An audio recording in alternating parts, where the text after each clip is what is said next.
Mi familia me dio la espalda, prefiriendo respaldar a mi primo en vez de mi empresa, pero cuando todo se derrumbó, terminé teniendo toda la razón. Mi familia se negó a ayudarme con mi negocio por invertir en mi primo, pero ahora que su restaurante quebró y el mío factura en dólares, dicen que somos una empresa familiar. Soy Iván, tengo 32 años, soy hombre, y crecí en una familia que, honestamente, vivía bien. Mi papá tenía una ferretería grande y 2 bodegas de materiales de construcción, mi mamá administraba 3 locales comerciales, sí, en plural, mis abuelos, aunque empezaron con casi nada, fueron los primeros de la familia en levantar algo de la nada, y ese esfuerzo fue el que le dio a mis papás su primer empujón. Existe esa expectativa tácita de que, si naces en una familia así, o heredas y no lo arruinas, o construyes tu propio camino. Yo quise construir el mío, no era ningún soñador queriendo abrir un bar de playa sin saber nada del negocio, no hay nada malo con eso,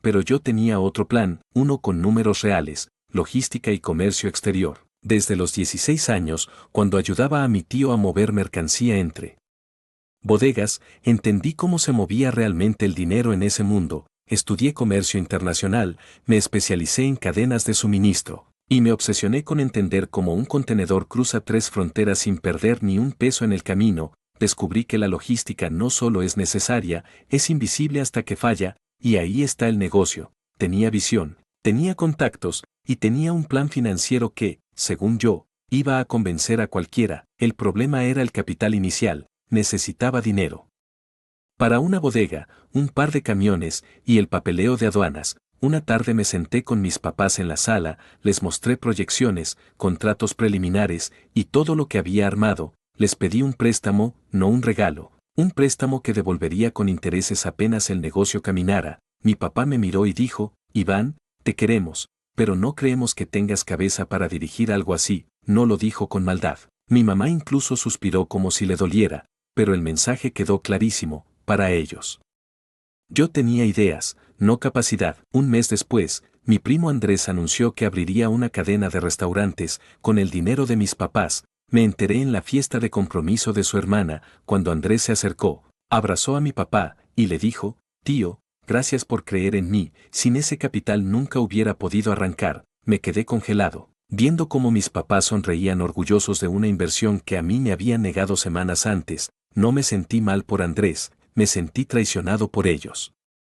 Confiaban en su sobrino más que en su propio hijo, y eso pesaba distinto. Esa misma noche, mi abuela me encontró sentado solo en el patio, le conté todo, sin filtro, y ella simplemente escuchó. Después me dijo algo que no se me ha olvidado: a veces las personas apoyan en otros la versión de sí mismos que quisieran haber sido. Tu papá ve en Andrés al empresario que él soñó ser. Eso no significa que tú no puedas construir algo más grande, solo que va a ser distinto. Sonaba a frase de calendario.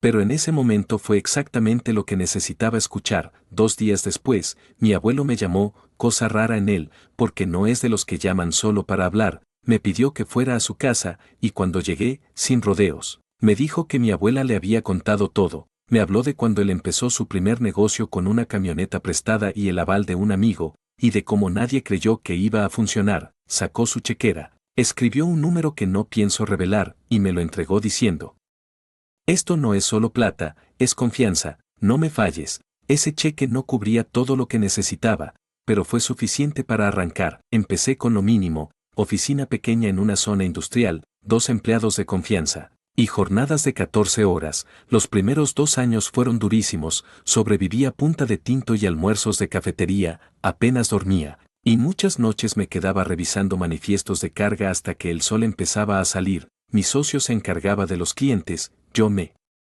enterraba en la parte operativa, y entre los dos sacábamos el día a día adelante a pura fuerza de voluntad. Nuestro primer cliente grande fue una empresa textil que necesitaba mover carga entre 3 países sin perder tiempo en aduanas, un problema que a otros les tomaba semanas resolver, y nosotros lo resolvimos en días. El boca a boca empezó a trabajar solo, un cliente le hablaba de nosotros a otro, y así fuimos ganando terreno sin gastar casi nada en publicidad. A los 4 años abrimos una segunda oficina, y al quinto, ya estábamos manejando contratos con empresas que antes ni me contestaban el teléfono cuando apenas estaba arrancando. Empezamos también una línea de asesoría en comercio exterior. Porque las empresas ya no solo querían que les resolviera el problema, querían que se los previniera antes de que ocurriera. A los 5 años de haber arrancado, fui a la casa de mis abuelos con el cheque de pago, con intereses incluidos. No me detuve ahí, les compré una casa nueva, cómoda, en el barrio que siempre les había gustado.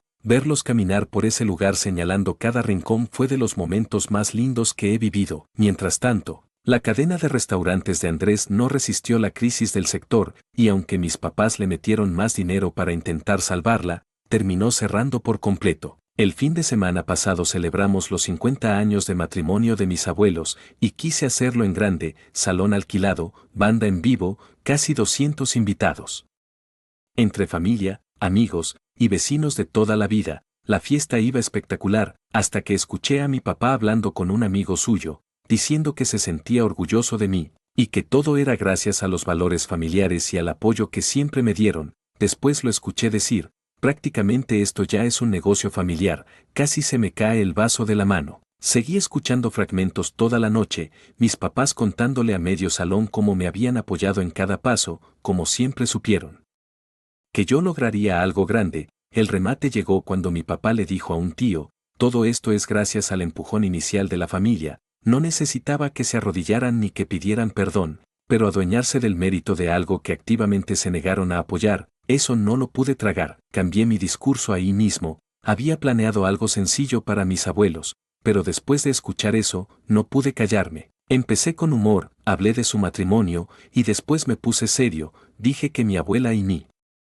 abuelo no solo construyeron una vida juntos, construyeron una fe en las personas que nadie más tuvo conmigo, que cuando todos me cerraron la puerta, ellos la abrieron, y que todo lo que tengo hoy se lo debo a esa fe. Levanté la copa por ellos, por las únicas 2 personas que creyeron en mí cuando nadie más lo hizo. Mi abuela lloraba, mi abuelo asentía con esa sonrisa tranquila que tiene, y mis papás sonreían con los dientes apretados, congelados frente a todo el salón. 15 minutos después, mi papá me encontró cerca de la mesa de postres, furioso, con la cara roja, preguntándome si estaba tratando de humillarlos frente a todos. Le dije que solo había dicho la verdad. Mi mamá se sumó, diciendo que no tenía por qué ventilar problemas familiares en público, que los había hecho quedar mal delante de toda la familia extendida. Ahí exploté, les recordé que tuvieron el dinero, que se lo dieron a Andrés sin pensarlo 2 veces, y que cuando su negocio quebró, le metieron todavía más plata.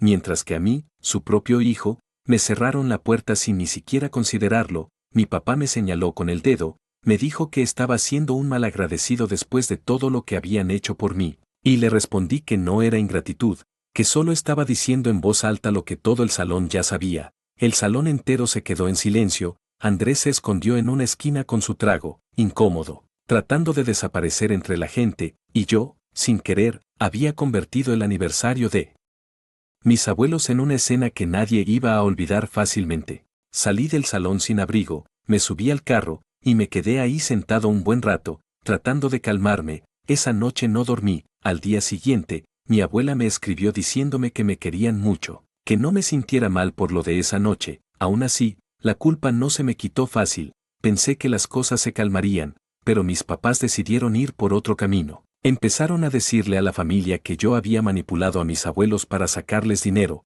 Primero fue un primo preguntándome si era cierto, después una tía mandándome mensajes diciéndose decepcionada. Llamé a mi abuela para asegurarme de que estuviera bien, y ella, con esa calma que solo ella tiene, me dijo que no me preocupara por lo que dijeran los demás, que ellos sabían la verdad. Aún así, no podía quedarme quieto viendo cómo mis papás inventaban una historia distinta. Los llamé directamente. Les pregunté qué estaban diciendo, y mi mamá respondió que yo había manipulado emocionalmente a mis abuelos con solo contarles mi situación. Mi papá agregó, desde el fondo, que la gente me iba a ver por lo que realmente era. Colgué el teléfono agotado de intentar explicar algo que no necesitaba explicación. Los rumores siguieron creciendo toda la semana, hasta que decidí alejarme por completo. Los bloqueé en redes, dejé de responder mensajes de familiares que solo buscaban chisme, y avisé que me tomaría distancia por un tiempo. Meses después, mi abuelo falleció mientras dormía.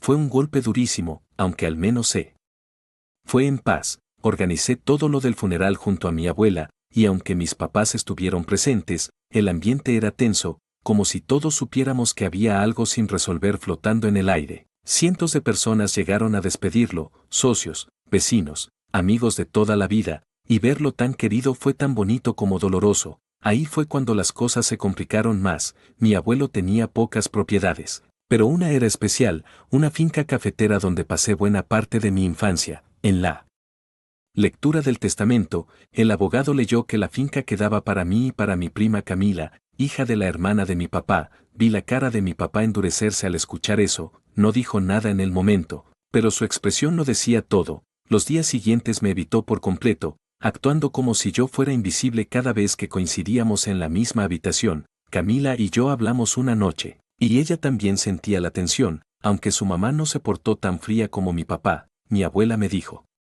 algo que se me quedó grabado: tu abuelo no estaba tomando partido, estaba eligiendo el amor, los quería a los dos, y quería que tuvieran un lugar donde sentirse cerca de él. La noche antes de volver a casa, mi papá me encontró en la cocina y me dijo que esa finca se suponía que debía quedarse en la familia, que era nuestra. Le respondí que seguía haciéndolo, que no pensaba venderla ni convertirla en negocio. Él no dijo nada más, solo se fue. Semanas después, mi papá decidió demandarme, alegando que la finca le pertenecía a él. A pesar de que el testamento era clarísimo, empezó apareciendo sin avisar en mi casa, exigiendo que se la entregara, y cuando me negué, llegaron los documentos legales acusándome de haber manipulado a mi abuelo para quedarme con la propiedad. Mi mamá intentaba hacer de mediadora, insistiéndome en que cediera para que todo esto terminara, pero yo sentía que ya no había vuelta atrás. El juicio se alargó más de lo normal, porque mi papá tenía buenos abogados, al menos para estirar procesos, y creo que esperaba que en algún momento yo simplemente cediera por cansancio,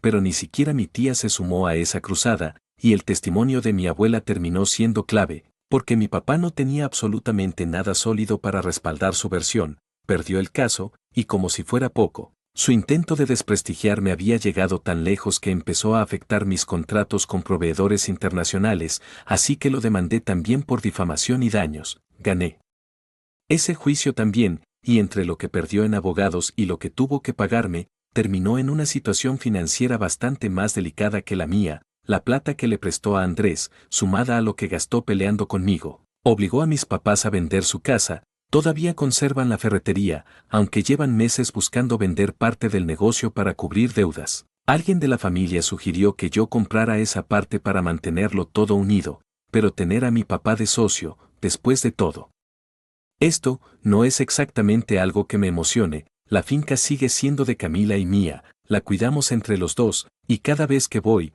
pienso en lo que dijo mi abuela, que mi abuelo no eligió un lado, eligió el amor, y a veces esa es la única herencia que realmente importa.